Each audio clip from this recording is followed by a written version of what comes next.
Hello, my name is Sandra Wick, the crop production agent with the Post Rock Extension District. With me today, we have Dr. Sandra Zukoff. She is actually one of the K-State Research and Extension entomologists stationed at the Southwest Extension Center in Garden City. So even though your station is there, you cover a lot of the state of Kansas. Yes, I do. Okay.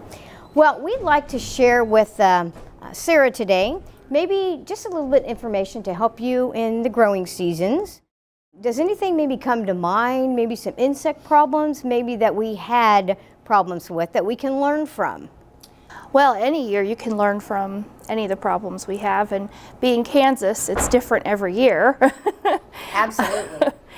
We never know what to expect. You know, the year before last, it was, we had an overabundance of painted ladies that just took over the state. And then this past summer, it was the marsh caterpillar, woolly bears, some people call them.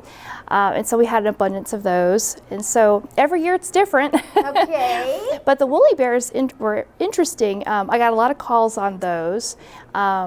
As well as infestations of podworm, which are also called corn earworms. Exactly. And so the corn earworms we expect.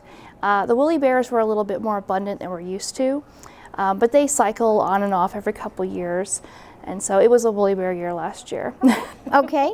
Are they pretty easy to control or pretty difficult? Well, you know, the marsh caterpillars or woolly bears, whatever you want to call them, are really not that big of a defoliator. They're very noticeable, they're bushy, they're, you know, kind of a yellowish color.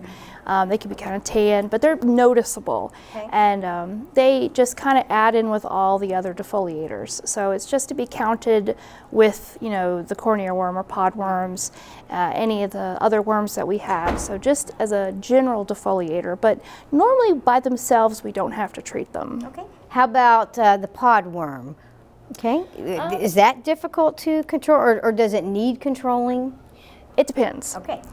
If they're actually feeding on the pods, if they've moved into those, then it depends. But more than likely, if there's an abundance of them, then you are going to want to treat for them. And as the season progresses, if they're just feeding on the foliage and the plants are big, it's not that big of a deal.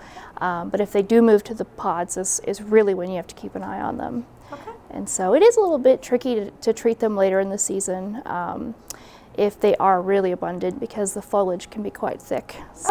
Okay. So that's, you know, a couple of things that you may want to learn from, and remember that for next growing season.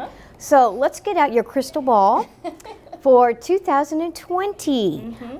Do you have maybe a couple insects that maybe producers need to keep their eye out? You know, maybe remember what needs to be done in some management practices?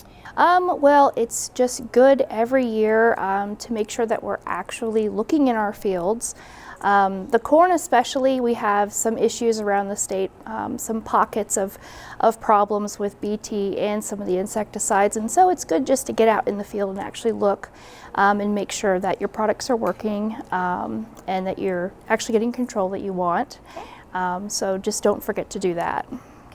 Identification of the insect. That's probably pretty critical. Yes. Because if you don't identify it correctly, you're not going to put the correct management practices or control measures. Yes, and if anybody has any problems with any of the identifications, of course, you know, you guys as agents, most of you guys are just fabulous with identification.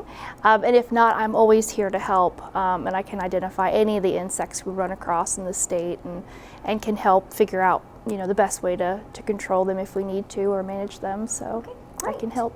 Alrighty. Well, thanks again for sharing with us, Sarah, and thanks for you for joining us today.